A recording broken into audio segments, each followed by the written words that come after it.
d'entamer cette déclaration, je voudrais d'abord souhaiter à toutes et à tous bonne fête de Pâques. Gabonaises, Gabonais, mes chers compatriotes, à quelques jours de l'ouverture du dialogue national que nous souhaitons sans tabou et souverain, et dont le préalable devrait être la mise en place de la commission Vérité, Réconciliation et Réparation, ne pas le faire signifierait que longtemps encore à installer un régime d'impunité où on célèbre les tortionnaires d'hier et on les cadote des plus hautes fonctions de la République, comme c'est le cas maintenant dans les administrations centrales comme dans les institutions de la République.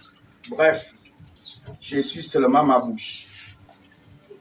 Le Front patriotique gabonais que j'ai l'honneur de diriger a bien voulu déviser aujourd'hui avec la presse nationale et internationale pour présenter les idées que notre parti entend défendre au dialogue national pour le Gabon. Nous profiterons également de cette déclaration de presse pour attirer l'attention du gouvernement sur les choix économiques et d'investissement dans lesquels certains ministres engagent l'État. Des choix qui risquent à nouveau de retarder la marche de notre pays vers le progrès, pour ne pas dire le développement. Nous ferons ensuite quelques propositions qui pourront éviter à notre pays de se retrouver dans une situation de stagnation économique comme c'est le cas en ce moment.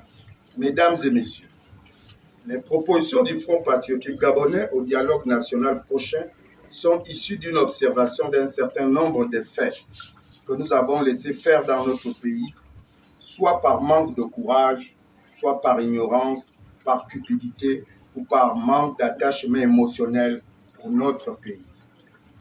Ces faits, dont certains datent depuis l'indépendance, ont entraîné notre pays parfois dans l'inconnu où personne ne pouvait savoir là où nous nous dirigeons.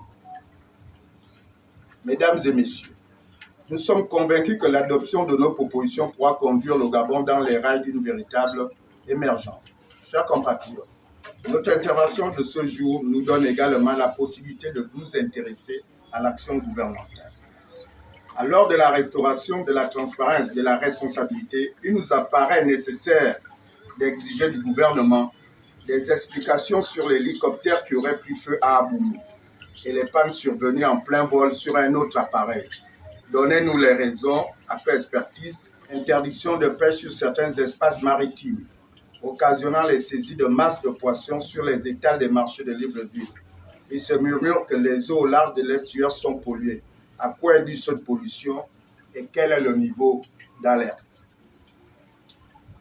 Pour tout autre point, depuis l'implantation sur le plan économique, depuis l'implantation de l'entreprise Olam au Gabon, hier, nous sommes heureux de constater que lors de notre dernière sortie, nous avons évoqué le problème de Delta Synergie.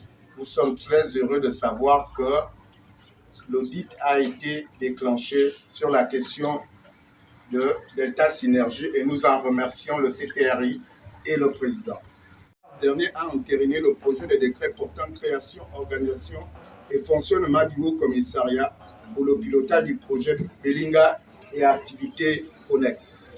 Ce décret indique que le Haut Commissariat portera assistance au président de la République dans la prise de décisions de collecte et de traitement d'informations techniques sur ce grand projet avant de produire les rapports de suivi et des comptes rendus trimestriels au président de la République. Si nous pouvons saluer cette décision du gouvernement qui marque un début de prise de conscience de l'arnaque de la société australienne Fortescue, nous invitons les plus hautes autorités de la République à aller plus loin dans cette décision. Pour rappel, le gisement de fer de Belinga est l'un des plus importants et l'un des plus grands gisements de fer au monde. Sa teneur en fer est de plus de 65%. Ce gisement de fer s'étend jusqu'au Congo et au Cameroun. Le 12 décembre 2007, le Gabon signe une convention d'exploitation de gisement de fer de Belinga avec une société chinoise nommée CEMEC, filiale de la société gabonaise Comibet. Aussitôt, une vague médiatique se soulève en France pour évoquer le prétexte de l'impact environnemental de ce projet.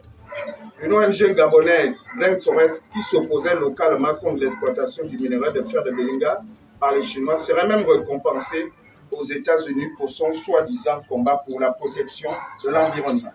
Il y a quelques semaines, l'État gabonais rachetait l'entreprise pétrolière Assala pour la confier à l'entreprise gabonaise Gabon Oil Company. Si nous félicitons cette initiative du gouvernement, nous nous inquiétons tous que l'État puisse confier Assala à Gabon Oil Company.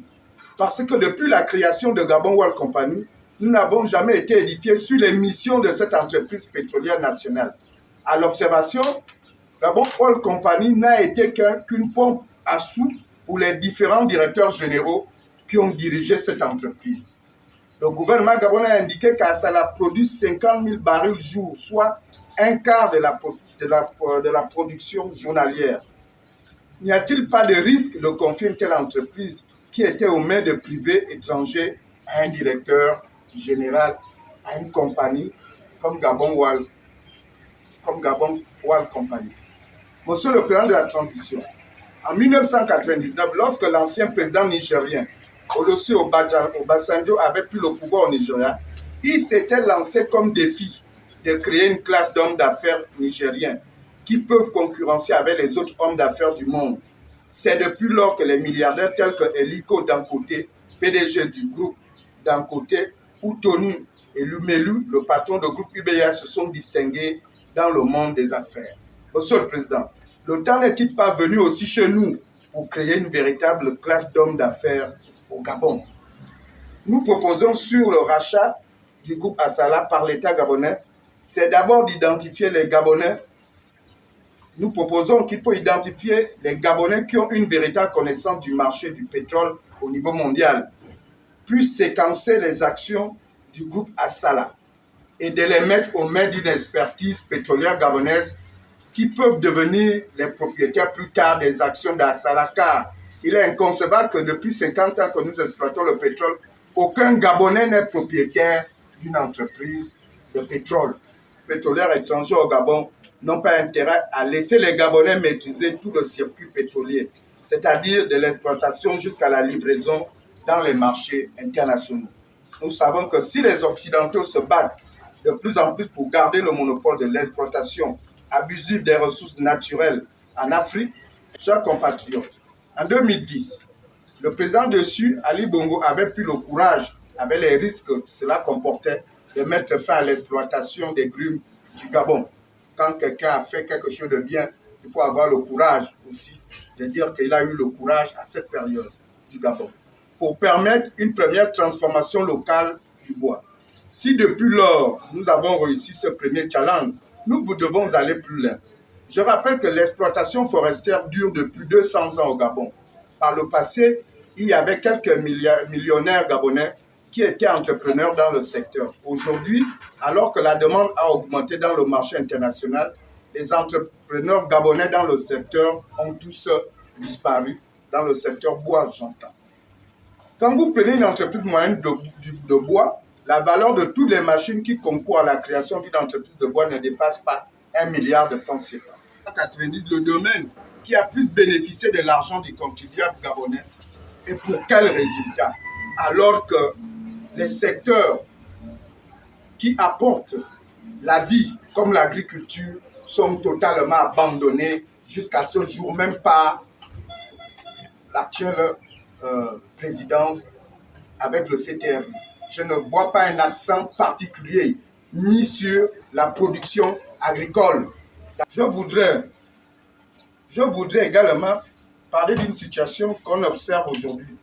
Depuis que le CTRI est aux commandes du pays avec à sa tête le général Brice Koté Oligingeba, certains membres de la famille et cette tentacule, certains membres de la famille Bongo et cette tentacule ont du mal à accepter que celui qui était le protecteur de la famille d'hier puisse devenir le président de la République gabonaise aujourd'hui. Je rappelle qu'Albert Bernard Bongo lui-même était d'abord un enfant de la cour du président Léomba. Mais le destin l'avait choisi comme président de la République après la mort de Léomba. Et il eut l'un des plus longs règnes au monde. J'entends par là le président Omar Bongo. Mais la famille Léomba n'a n'a en aucun moment remis en cause le pouvoir d'Omar Bongo. Aucun enfant, ni frère de Léomba, ne s'est jamais opposé à Omar Bongo. Les femmes de Léomba qui ont vécu plusieurs années après la mort de leur mari n'ont jamais insulté Omar Bongo. Au contraire, toute la famille de Léomba était fière de savoir qu'un enfant que leur père a élevé est devenu président de la République.